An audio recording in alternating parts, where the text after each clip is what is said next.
पाच पांडव म्हणून एकत्र आलेल्या महायुतीमध्ये सध्या फुटीची शक्यता आहे। याला कारण आहे ते माढा लोकसभा मतदारसंघाचं। माढा मतदारसंघावर स्वाभिमानी शेतकरी संघटना आणि राष्ट्रीय समाज पक्ष आणि रिपाई या तिघांनीही दावा केलाय।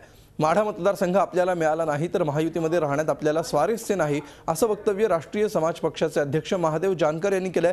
तर स्वाभिमानी शेतकरी संघटनाही ही जागा लढवायला तयार असल्याचं सदाभाऊ खोत यांनी सांगितलंय। आज महायुतीची सभा होती आहे, त्याला भाजप प्रदेशाध्यक्ष देवेंद्र फडणवीस, शिवसेना नेते सुभाष देसाई, रिपाईचे अध्यक्ष रामदास आठवले उपस्थित राहणार आहेत। पण सगळ्यांचं लक्ष लागलंय ते महायुतीच्या सभेला स्वाभिमानी शेतकरी संघटनेचे अध्यक्ष राजू शेट्टी, सदाभाऊ खोत आणि जानकर उपस्थित राहणार का याकडे।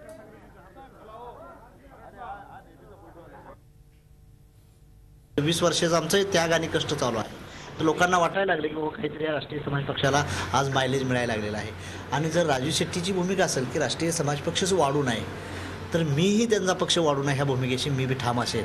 आणि आदरणीय आठवले साहेबांना मी एवढंच सांगू शकतो की आठवले साहेब त्या मतदारसंघातून 2दा मेंबर ऑफ पार्लमेंट होते आणि आठवले साहेब हे राष्ट्रीय समाज पक्षालाच समर्थन देणार। मी आत्मविश्वास सांगतो, ते मजेने म्हणले असतील किंवा तो मतदारसंघ मला पाहिजे, पण ते रासपाच्या भूमिकेच्या पाठीशी आठवले साहेब राहतील। स्वाभिमानी शेतकरी संघटनेला ती जागा महायुतीतून जर मिळाली तर ती जागा निश्चितपणाने आम्ही शेतकऱ्यांच्या सर्वसामान्य जनतेच्या ताकदीवरती निश्चितपणाने आम्ही ती जागा जिंकू आणि ती जागा जिंकल्यास एक महाराष्ट्रातल्या देशातल्या शेतकऱ्यांच्या प्रश्नाला न्याय मिळेल, शेतकऱ्यांच्या प्रश्नाला वाचा फुटेल या एकमेव उद्देशाने आम्ही तो माढा मतदारसंघ लढवण्याचं ठरवलेलं आहे। झी 24 तास रहा एक पाऊल पुढे।